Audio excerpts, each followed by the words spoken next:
Assalamualaikum friends. இன்னைக்கு காயல் சமையல் பகுதியில் நம்ம பார்க்க போகிறது பிரியாணிக்கு ஏற்ற மாதிரியான சூப்பரான சைட் டிஷ். அது ஹைதராபாதி ஸ்பெஷல் பஹாரே பைகன். பார்க்குறதுக்கு முன்னாடி நம்ம சேனலில் முதல்ல பார்க்குறவங்க சப்ஸ்கிரைப் பண்ணாதவங்க சப்ஸ்கிரைப் பண்ணிங்க. பக்கத்திலே இருக்கிற பெல் ஐக்கானே கிளிக் பண்ணிக்கிட்டிங்கன்னா அப்டேட்ஸ் வந்துக்கிட்டு இருக்கும். பிரியாணியை பொறுத்த வரைக்கும் பக்காவான சைட் டிஷ்னால் அது எண்ணெய் கத்திரிக்காய் தான்.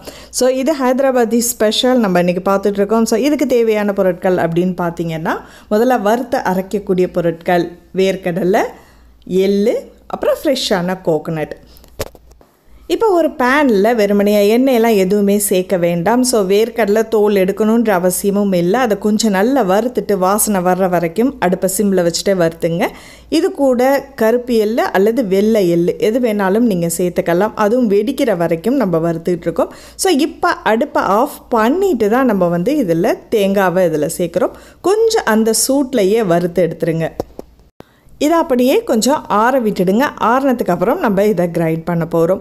ஏன்னா வேர்க்கடலை, எள் இதெல்லாம் ஃபஸ்ட்டு நம்ம தண்ணி ஊற்றி அரைச்சிட்டோம்னா ஒழுங்காக அரையாது. அதனால் ஃபஸ்ட்டு கொஞ்சமாக அரைச்சிட்டு அதுக்கப்புறம் நல்லா கொஞ்சமாக தண்ணி விட்டு நல்லா நைஸாக அரைச்சி எடுத்துருங்க. மெயினாக நல்ல நைஸாக இருக்கணும், பட்டு போல் இருந்தால் தான் நல்லாயிருக்கும்.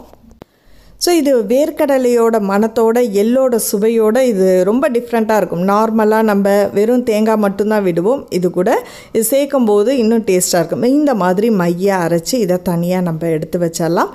நீங்கள் இதில் விருப்பப்பட்டால் கசகசா கூட சேர்த்து அரைக்கலாம். இதில் நான் கசகசா சேர்க்கலை. எண்ணெய் கத்திரிக்காயை பொறுத்த வரைக்கும் கத்திரிக்காவை நம்ம முழுசாக தான் போடுவாங்க. அந்த காம்பை நீக்காமல் உங்களுக்கு விருப்பப்பட்டால் அப்படின்னு சேர்த்துக்கலாம். அடிப்பகுதியில் 4ஆக கட் பண்ணி வச்சுங்க. சின்ன சின்ன பீசஸாக கட் பண்ணிடாதீங்க. இப்போ இதுக்கு தேவையான அளவுக்கு எண்ணெய் விட்டுக்கலாம். ஒரு 3 டேபிள் ஸ்பூன் அளவுக்கு நல்லெண்ணெய் விட்டுங்க. இதை நம்ம பின்னாடி யூஸ் பண்ண போகிறோம். இதை அப்படியே ஃப்ரை பண்ணி எடுக்க போகிறோம். இது கொஞ்சம் நல்லா வதக்கிக்கிட்டே இருக்கணும். கொஞ்சம் கனியணும், கலர் சேஞ்ச் ஆகணும். அந்த அளவுக்கு வந்ததுக்கப்புறம் நம்ம எடுத்துடலாம். இந்த எண்ணெயும் வேஸ்ட் பண்ண தேவையில்லை.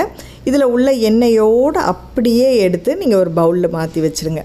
போக தேவையான பொருட்கள் அப்படின்னு பார்த்தீங்கன்னா நம்ம தாளிக்கிறதுக்கு ஒரு 300 கிராம் அளவுக்கு கத்திரிக்காய் எடுத்திருக்கேன். அதுக்கு சீரகம், கடுகு, இஞ்சி பூண்டு விழுது, கருவேப்பிலை, கொத்தமல்லி இலை, 2-3 பல்லாரி வெங்காயம், சிகப்பு மிளகாய்த்தூள் உங்கள் கார தேவைக்கு, தனியா, உப்பு, கரம் மசாலா பவுடர், இதுதான் தேவையான பொருட்கள். இப்போ ஒரு சின்ன லெமன் சைஸ் அளவுக்கு புளி எடுத்து அதை ஒரு 1/4 கப் அளவுக்கு தண்ணி ஊற்றி ஊற வச்சுடுங்க. ஒரு 10 நிமிஷம் அது நல்லா ஊறட்டும். இப்போ நம்ம பொரிச்ச அதே சட்டியில் கொஞ்சமாக எண்ணெய் விட்டுங்க. அந்த பொரிச்ச எண்ணெயிலே கொஞ்சமாக விட்டுட்டு அது காஞ்சதுக்கப்புறம் கடுகும் சீரகமும் போட்டு கொஞ்சம் வெடித்ததுக்கப்புறம் நம்ம நீட்டமாக பொடிசாக நறுக்கி வச்சுருக்கிற வெங்காயத்தை போட்டு நல்லா ஃப்ரை பண்ணிவிடுங்க. அதில் கொஞ்சமாக இஞ்சி பூண்டு விழுது இதையும் சேர்த்து நல்லா வதக்கிடணும். கருவேப்பிலை, நம்ம எடுத்து வச்சுருக்க எல்லா மசாலாவும் இதோடு சேர்த்துட்டு தேவையான அளவுக்கு உப்பும் சேர்த்துங்க. எண்ணெய் கொஞ்சம் தேவைன்னா நீங்கள் எக்ஸ்ட்ராவாக இதில் ஆட் பண்ணிக்கலாம். அடுப்பை சிம்லேயே வச்சு வதக்கிக்கிட்டே இருங்க.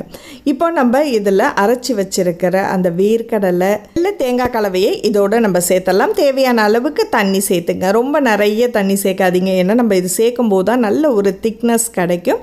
ஸோ வேர்க்கடலை இதெல்லாம் சேர்க்கும்போது நல்ல திக்கு கிடைக்கும். இதில் தேவையான அளவுக்கு உப்பு, காரம் உங்களுக்கு எக்ஸ்ட்ரா தேவைன்னா நீங்கள் மிளகாத்தூள் சேர்த்து கொஞ்சம் நல்ல பச்சை வாசனை போனதுக்கப்புறம் இதில் புளிக்கரைசலை சேர்த்துருவோம். சேர்த்துட்டு இந்த பபிள்ஸ் வருது பாருங்கள். இந்த டைமில் நம்ம அந்த எடுத்து வச்சுருக்க எண்ணெயோடு சேர்ந்த கத்திரிக்காவை இதோடு சேர்த்துடலாம்.